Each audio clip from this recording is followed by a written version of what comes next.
Olá, hoje nossa análise foca em 1 Crônicas, capítulo 29. É um momento bem interessante, né? A gente está vendo ali o fim de uma era. Exato. Davi, aquele grande rei guerreiro, preparando a sua despedida. Só que o foco final dele não é mais batalha, né? É um projeto gigantesco que ele mesmo não vai ver pronto.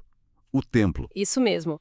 É uma passagem de bastão para o Salomão, mas também é sobre, tipo, como mobilizar uma nação inteira para um ideal, né? E Davi começa logo falando da grandiosidade disso tudo e da juventude do Salomão, né? Para reforçar que, olha, o templo é para Deus. Não é para homem, né? Fica bem claro isso. E aí ele mesmo dá o exemplo, né? Começa detalhando a contribuição pessoal dele, que é nossa. Absurda. Ouro, prata, bronze, ferro, madeira, pedras E ele preciosas. até especifica, né? Fala 3.000 talentos de ouro de Ofir. Nossa, Ofir é aquele lugar famoso pelo ouro puro, né? Sim. E 7.000 talentos de prata refinada. Imagina o valor disso. É uma fortuna, mesmo para um rei. E isso, sem contar tudo que ele já tinha separado antes para o templo. Exatamente. Era uma doação pessoal do tesouro dele mesmo. E aí, com esse exemplo todo, ele joga a pergunta para todo mundo ali.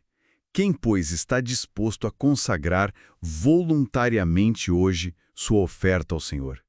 Tipo, e aí, quem vem junto? É um convite direto, né? E a resposta, olha, é impressionante. E imediata? Ah, é? O pessoal topou na hora. Sim, os líderes das famílias, os oficiais, comandantes, administradores, todo mundo abriu a mão, sabe? E de forma muito generosa. Que legal! E doaram muito também. Muito. Mais ouro ainda, 5.000 talentos e 10.000 dáricos, que eram moedas de ouro persas de altíssima qualidade. Nossa, 10.000 talentos de prata, 18.000 de bronze, 100.000 de ferro. Pensa, um talento era tipo dezenas de quilos. uau! Então são toneladas e toneladas de material. Exato. Toneladas de metal precioso, metal útil para construção e ainda as pedras preciosas que o pessoal entregou. Os números são, assim, de cair o queixo mesmo. Mas o texto fala algo interessante sobre o clima dessa doação, né?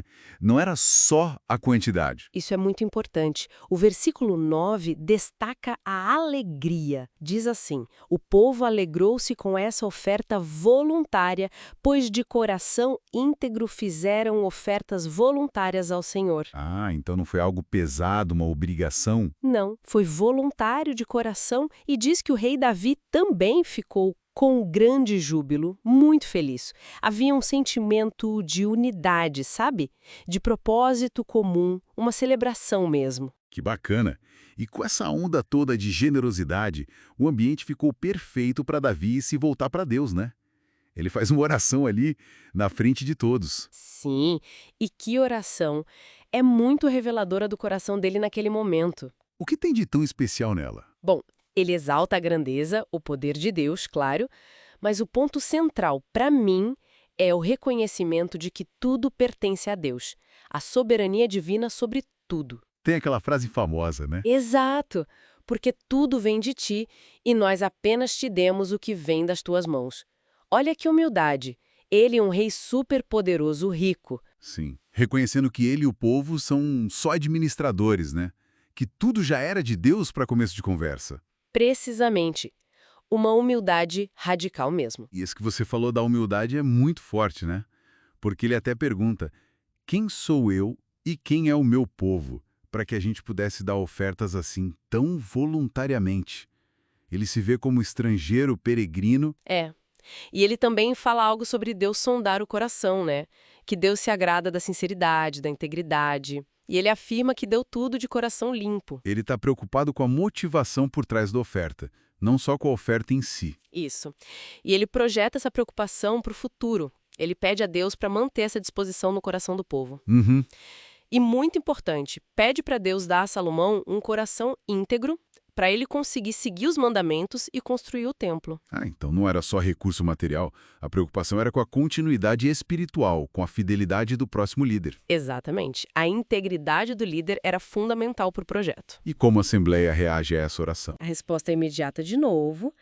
Eles louvam a Deus, se prostram, mostram uma unidade total ali, e no dia seguinte, a celebração continua. Com festa e sacrifícios, né? Muitos. Milhares, 1000 touros, 1000 carneiros, 1000 cordeiros.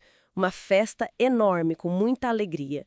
E é nesse clima todo que Salomão é confirmado rei. Pela segunda vez, né? O texto menciona isso. Sim, ele é ungido ali, perante o Senhor, e se assenta no trono do Senhor, sucedendo Davi oficialmente. O texto faz questão de frisar que ele prosperou e que todo Israel obedeceu. Inclusive líderes, guerreiros, até os outros filhos de Davi. Isso é notável, né? Uma transição de poder bem pacífica. Muito pacífica e unificada, o que nem sempre acontecia, e o texto ainda destaca que o Senhor exaltou Salomão grandemente, deu a ele um esplendor real qual nenhum rei antes dele tivera em Israel. Uma bênção divina clara sobre a nova liderança. Com certeza. Salomão assume o lugar dele. E tem aquela menção às fontes históricas também, né? Ah, sim. Isso é interessante para quem gosta de história. Menciona os registros dos videntes Samuel, Natã e Gade. Que eram profetas e conselheiros importantes na época. Exato. E que também agiam como cronistas, registrando os eventos do reino. Isso dá um peso, né? Sugere que o relato se baseia em fontes da época. Olhando para esse capítulo todo, então, o que mais salta aos olhos? Olha, para mim, é essa liderança de Davi no final da vida. Ele inspira uma generosidade incrível, prepara a sucessão com cuidado, vemos a força da unidade do povo em torno de um projeto sagrado e essa transição de poder tranquila, sob a bênção de Deus. E a humildade dele, né? Mesmo no auge. Essa humildade é talvez o mais marcante, reconhecer que tudo é de Deus. É notável que esse rei guerreiro dedica seu último grande ato não a um memorial de guerra, mas a preparar a casa de Deus. É uma mudança de foco importante. Sim, muito forte isso. Então fica talvez uma reflexão para a gente, né? Como será que essa percepção de que tudo que a gente tem, nossos recursos, nossos talentos, a própria vida, são na verdade um presente? Como isso pode mudar a nossa forma de liderar, de contribuir? De construir coisas que realmente importam e duram, né? Seja na nossa vida pessoal ou em comunidade. Exato. Algo para a gente pensar a respeito.